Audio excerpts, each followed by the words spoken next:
name of the one holy and living God. Amen. Please be seated.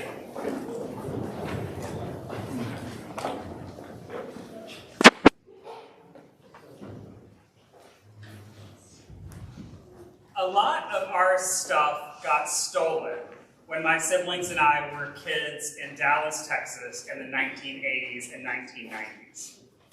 We didn't live in a bad neighborhood necessarily, but it was definitely a neighborhood where things disappeared quickly if they weren't secured, and sometimes disappeared even if they weren't secured. I was texting with my brother and sister about it this week because I wanted to make sure I was remembering correctly and not doing a sort of childhood embellishment. We quickly remembered our bikes being stolen right after Christmas Day. I remember it as the day after Christmas, but that may not be quite right. We also remember the time our dad's pride and joy, his bass boat, was stolen out of our garage.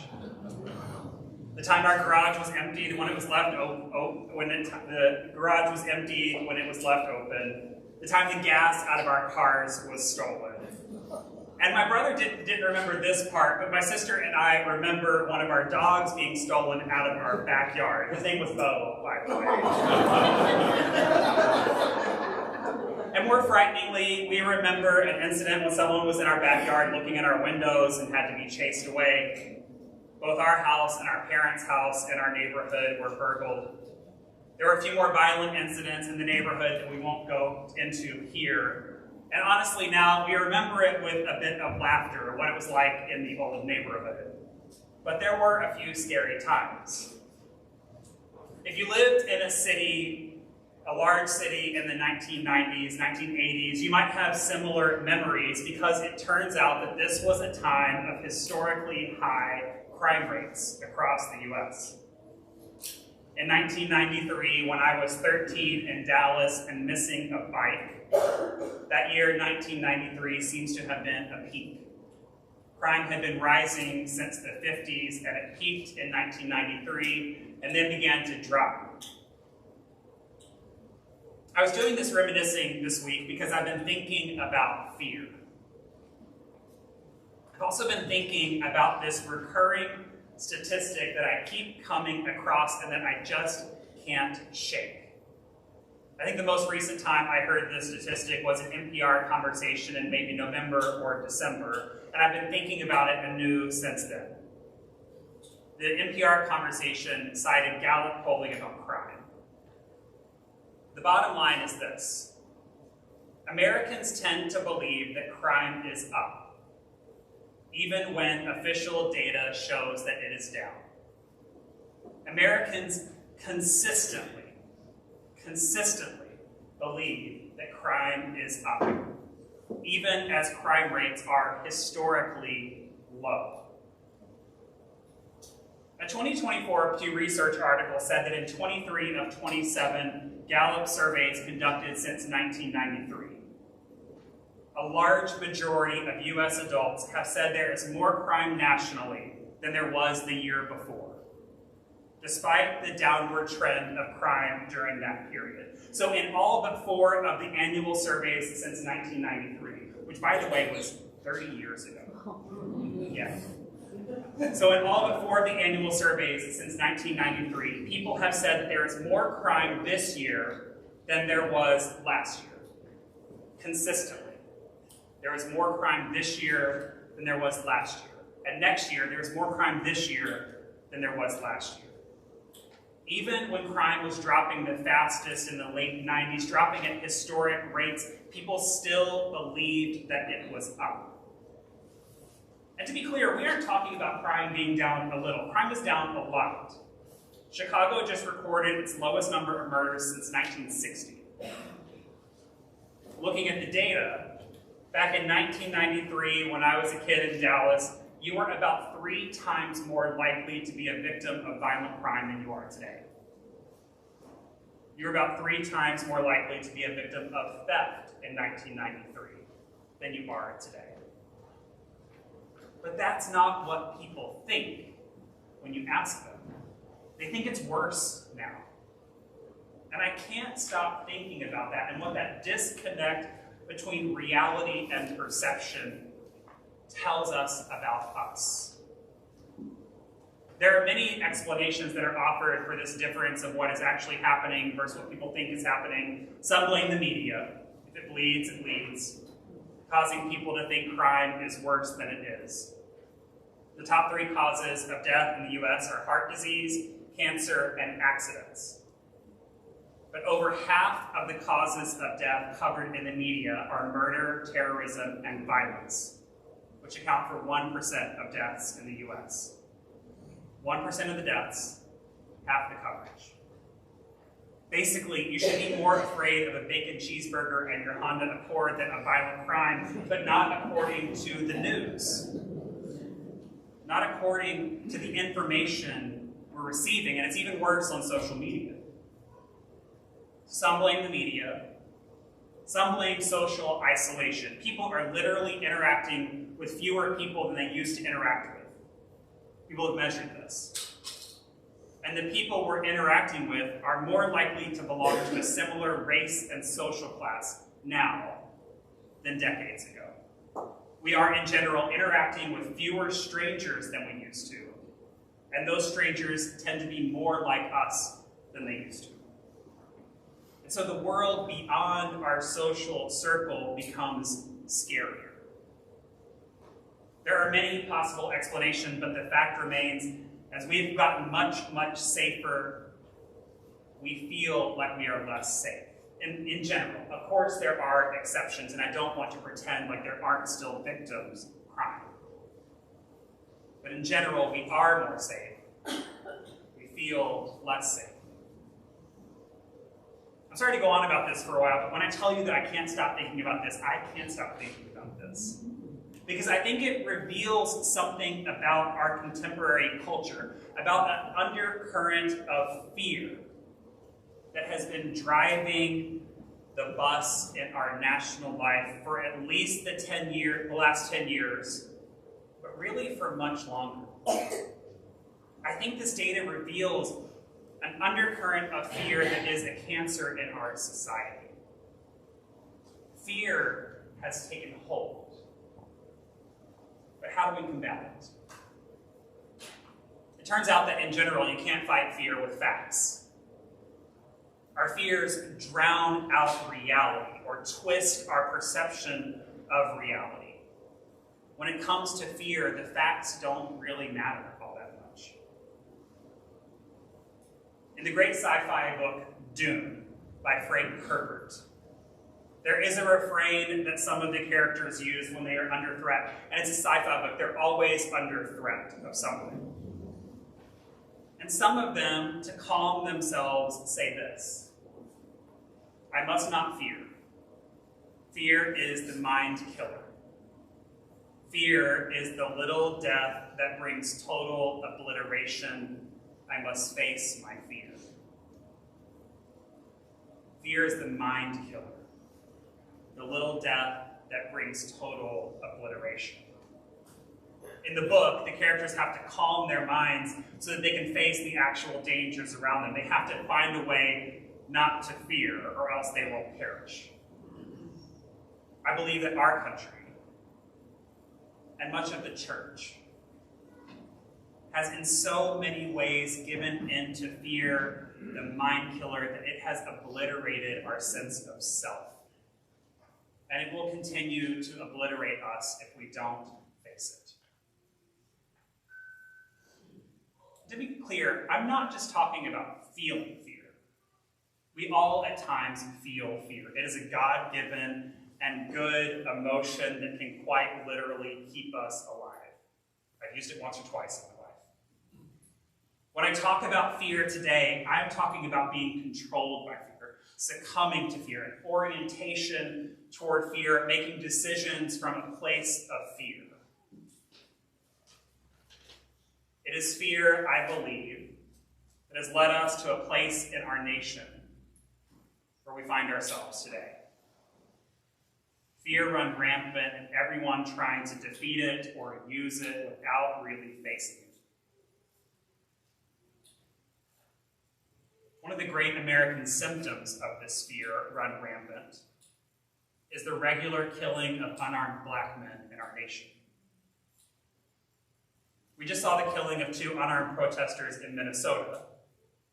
But for so many Black and brown communities, these killings are an echo of violence endured for generations.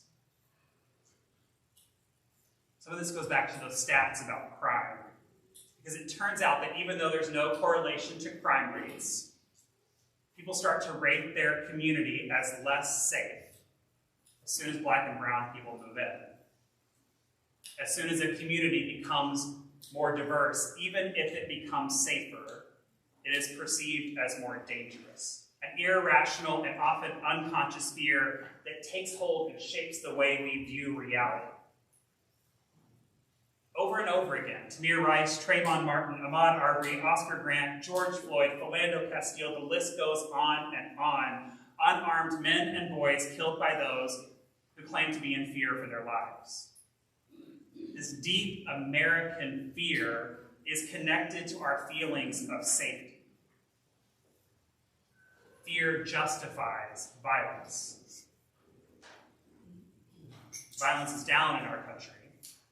Killings by police are up in the same period. Another example of this fear run rampant is our treatments of immigrants in this country, and especially the escalating vitriol and violence of the last 10 years. Pervasive fear calls us to circle the wagons and scapegoat those who are different from us. It doesn't matter, the facts don't matter. Immigrants commit crimes at lower rates than citizens. The fear is stoked and stoked and stoked by those who take advantage of it. And soon a frightening form of nativism is on the rise. It's not the first time in this nation. It won't be the last, I'm sorry to tell you. Another example is the scapegoating of trans people that is happening in our nation. Trans people are more likely to be the victims than the perpetrators of violence, but again, the facts don't matter to those who would stoke fear for power. There's a snowball effect here. As people become more afraid, they insulate and isolate their lives more. And as they become more insular and isolated, they become more afraid, more likely to listen to those who stoke their fears. Dr. King said that people often hate each other because they fear each other. They fear each other because they don't know each other. They don't know each other because they cannot communicate, and they cannot communicate because they are separated. Into this culture of fear and separation walks Jesus Christ.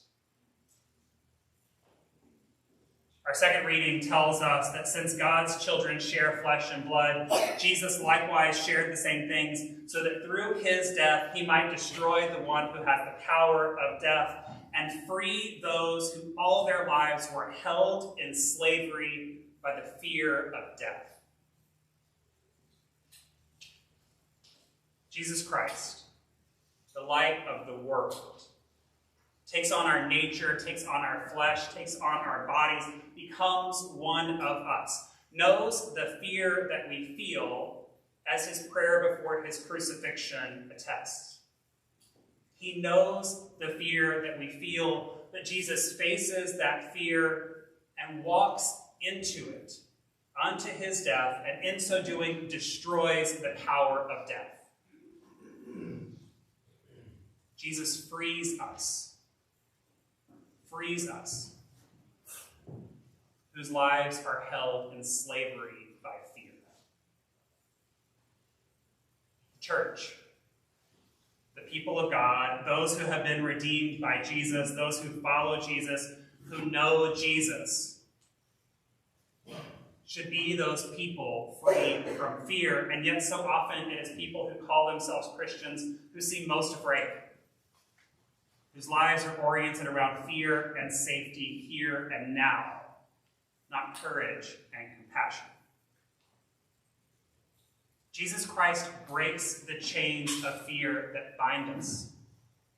The powers of death and destruction have no more dominion here because Jesus Christ faced his fears and ours and showed them to be nothing when compared to the love of God. We who follow Jesus, the church of Christ, should be those whose lives are marked not by fear but courage. And Christian community is meant to be a community that is marked not by fear but by the light of Christ. A light that has been shining in dark places of fear for 2,000 years and that won't stop shining anytime soon. There's a line from a hymn that I love, "Brother, Sister, Let Me Serve You." One of the verses says, "I will hold the Christ light for you in the nighttime of your fear. I will hold my hand out to you, speak the peace you long to hear." In the nighttime of our fear, Jesus Christ is the light in the darkness, and we who are bearers of that light are those who hold the fear of others in the nighttime. We are the bearers of that light for one another, we who follow Jesus, the crucified and resurrected. And when we start to look out through the eyes of Jesus, rather than the eyes of this world, we can start to see the world not as something to be feared, but as something to be loved into wholeness. We can start to be that Christ light in the nighttime of this world's fear. We can be people who face our fears head on and whose lives are marked by the courage to follow where Jesus leads. Even and perhaps especially when Jesus leads us into death to self and into new life oriented toward others. Martin Luther King was someone whose life was marked by courage. But this doesn't mean he was never afraid. He was afraid at times. He had good reason to be. But he was not controlled by his fear, and instead he was freed by Christ into a community of love and light. King talked about facing his fear, seeing it, and then experiencing a sense of cosmic companionship, he called it. Cosmic companionship that held his hand to sustain him through fear. In one sermon, King tells a story. On a particular Monday evening, following a tension-packed week that included being arrested and receiving numerous threatening phone calls, I spoke at a mass meeting. In my address, I tried desperately to give an overt impression of strength and courage, although I was fear-stricken. At the end of the meeting, Mother Pollard came to the front of the church and said, "Come here, son." I immediately walked over and gave her a big hug. And she said, "Something is wrong with you. You didn't talk strong tonight." Seeking further to disguise my fears, I retorted, "Oh, Mother Pollard, nothing is tired. I'm feeling as fine as ever." "You can't fool me," she said. "I know something is wrong."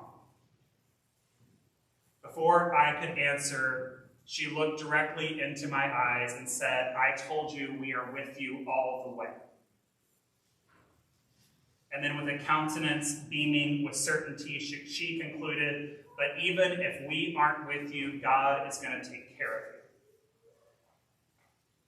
King says, everything in me quivered with a pulsing tremor of raw energy when she uttered those words.